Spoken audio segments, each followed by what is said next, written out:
वर्षों में एक्सपेंशन प्रक्रिया भी प्रारंभ की है। आपको स्मरण होगा कि पहले अधिकतर हमारे न्यूक्लियर रिएक्टर्स, क्योंकि होमी भाभा ने काम शुरू किया था मुंबई से, भाभा एटॉमिक सेंटर भी बना, फिर तारापुर का सेंटर बना, तो उन्होंने उसके बाद अधिकतर महाराष्ट्र के अतिरिक्त ये रहा तमिलनाडु इत्यादि में। पहली बार अब इसको दूसरे प्रदेशों में, लगभग कितने प्रदेशों में इसका जो हमारे लगभग 10 नए रिएक्टर आ रहे हैं। गुजरात में भी, राजस्थान में भी, हरियाणा में। उत्तर भारत का सबसे पहला, जहां हम बैठे हैं इस स्थान पर दिल्ली में, यहां से लगभग 150-200 किलोमीटर दूर हरियाणा की सीमा के थोड़े ही आगे जाकर के गोरखपुर नाम का एक छोटा सा स्थान है, वहां पर हमारा रिएक्टर है। वो बहुत तेजी से काम चल रहा है, मुझे लग रहा है 1-2 साल के भीतर वो भी मुकम्मल हो जाएगा। और इसी तरह एक्सप्लोरेशन के नए, पूर्वोत्तर में हमारा मेघालय प्रदेश है, जहां बहुत सारे एक्सप्लोरेशन के पोटेंशियल मौजूद हैं। हमारा पहला प्रेशराइज्ड हैवी वाटर रिसोर्सेज से बने हुए फीडर रिएक्टर्स, उसमें एक भावनी रिएक्टर है जो पूरी तरह इंडिजिनस है, जिसमें थोरियम का भी कहीं ना कहीं इस्तेमाल करने की गुंजाइश रहेगी। और कहने का तात्पर्य ये कि हम धीरे धीरे इस प्रकार से हमारी निर्भरता बाहर के देशों पर भी कम होगी, अर्थव्यवस्था में भी वृद्धि होगी। और साथ ही साथ एक महत्वपूर्ण बात यह कि जब एटॉमिक एनर्जी का हमारा कार्यक्रम शुरू हुआ था होमी भाभा जी के नेतृत्व में, तो एक विश्व में एक विवाद चला था, क्योंकि उस समय हिरोशिमा नागासाकी को हुए 7-8 वर्ष ही गुजरे थे। सन 1945 में वर्ल्ड वॉर के समय वो हुआ, और ये 5-7 साल के बाद हमारा प्रोग्राम का योजना बन गई कि शायद भारत भी अब उस तरफ जा रहा है। तो होमी भाभा जी ने एक बड़ा महत्वपूर्ण वाक्य कहा था, जो मुझे नहीं कह सकता कि उस समय कितना लोगों को विश्वास आया होगा उस पर। उन्होंने कहा था कि India's nuclear programme will be dedicated to peaceful purposes, अर्थात जो शांतिपूर्वक जो प्रावधान है आम नागरिक के हित में, फॉर ईज ऑफ लिविंग, उसके काम में आएगा। वो ऊर्जा हम शांतिपूर्वक ढंग से इंसान की बहबूदी के लिए, उसकी खुशहाली के लिए इस्तेमाल करें। उस लक्ष्य की पूर्ति होने का भी अब संभावना मोदी जी के कार्यकाल में हो रही है। तो आप देख सकते हैं कि एक ही समय में इतने सारे आयाम इस क्रांतिकारी निर्णय के द्वारा एड्रेस हो रहे हैं, और साथ ही साथ एक sustainable source of energy nuclear energy रहेगा। विकसित भारत में भी इसका बड़ा योगदान रहेगा, और एक बहुत मजबूत बुनियाद आने वाले समय में हमारे न्यूक्लियर कार्यक्रमों के लिए इस निर्णय के द्वारा, इस घोषणा के द्वारा बनने वाली है। अंतरिक्ष क्षेत्र में भी भारत काफी तेजी से प्रगति कर रहा है। इसमें सरकार ने कई तरह की योजनाओं की आधारशिला रखी है, कई मिशंस भी हैं, जिसमें एक मिशन है गगनयान मिशन। उसकी प्रगति के बारे में जरा बताएं, और कब तक वो लॉन्च हो पाएगा, इसके बारे में। गगनयान के विषय में मैं ये कहूंगा कि वो भी पूरी तरह इंडिजिनस है, उसकी टेक्नोलॉजी भी इंडिजिनस है, उसमें जो जाएंगे बैठ करके वो भी हिंदुस्तानी है। हालांकि एक हिंदुस्तानी गए थे, राकेश शर्मा, सन 1980 के दशक में, मगर वो सोवियत मिशन था।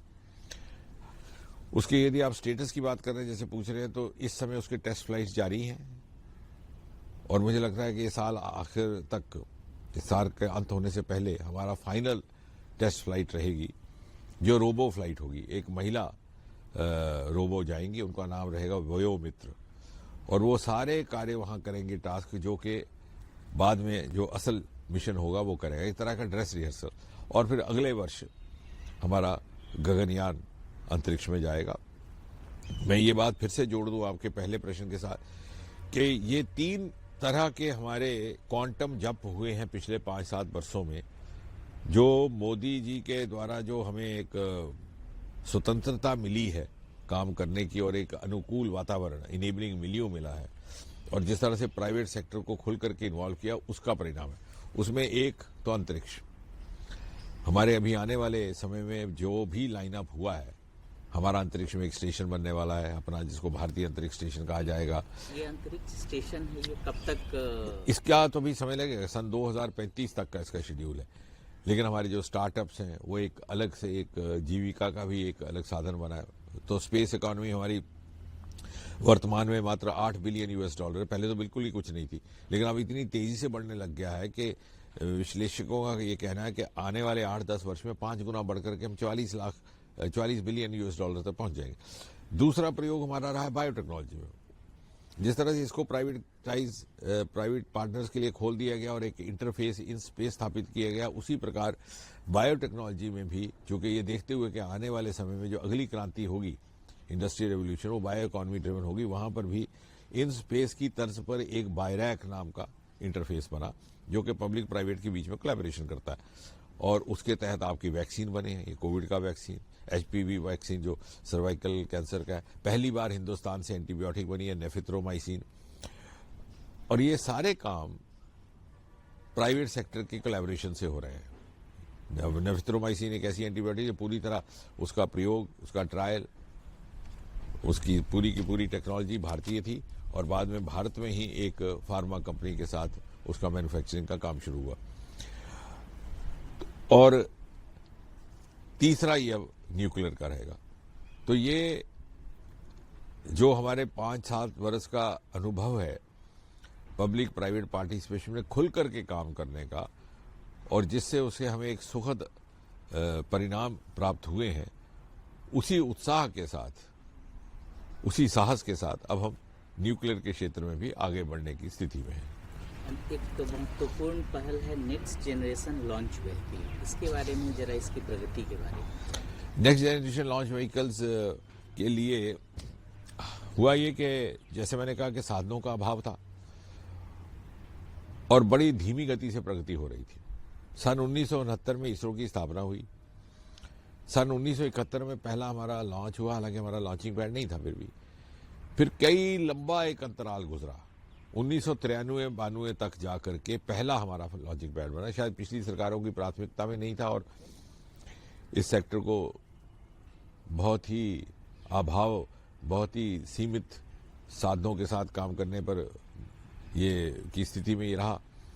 और 1993 के बाद फिर 2004 तक एक ही लॉन्चिंग पैड था, फिर दूसरा बना सीनियर कोडे।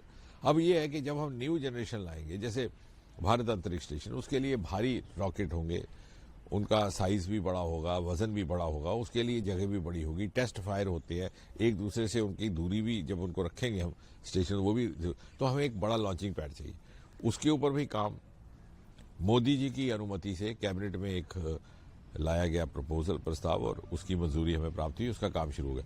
इसके अतिरिक्त पहले हम सिर्फ श्रीहरिकोटा तक सीमित थे, एक नई लोकेशन भी आइडेंटिफाई की गई है तमिलनाडु के ट्यूटिकोरिन जिले में, और वहां पर हमारा एक और नई लोकेशन पर भी हमारा एक लॉन्चिंग पैड रहेगा। यानी कहने का तात्पर्य, जैसे आपने कहा कि न्यू जनरेशन है, बड़े हैं, उनके मल्टीपल पर्पस है, उसके लिए एक इकोसिस्टम डेवलप करना, और साथ ही साथ टेक्नोलॉजी भी उस तरह कोडिंग, डिकोडिंग जो ऐसा वहां हो रहा है। तो ये इकोसिस्टम के तहत स्पेस में भी काम हो रहा है और होगा, न्यूक्लियर एनर्जी में भी एक इकोसिस्टम डेवलप होगा, और बायोटेक्नोलॉजी में भी। चंद्रयान मिशन का जो अगला चरण है, जो नेक्स्ट चंद्रयान मिशन है, उसके बारे में बताएं कि वो कब तक लॉन्च हो पाएगा, और उसमें मूल रूप से क्या शोध का, रिसर्च का क्या विषय है? अभी तक जो अनुमानित हमारा शेड्यूल है, उसके तहत चंद्रयान 2027 तक होना चाहिए, चंद्रयान 4, चंद्रयान 4, और उसके लिए भी बड़े लॉन्च व्हीकल्स का हमें लाभ रहेगा। कोडिंग, डिकोडिंग जिसका अभी प्रयोग किया गया इसी साल के आरंभ में, उसका भी रहेगा, क्योंकि वो जाएगा, जो चंद्रयान 3 ने जो सैंपल इत्यादि कलेक्ट किए हैं, उनको वापस धरती पर लाने का भी प्रयास करेगा, और उसके लिए ये टेक्नोलॉजी भी दरकार रहेगी, और वो लगभग सन 2027 तक उसकी योजना है।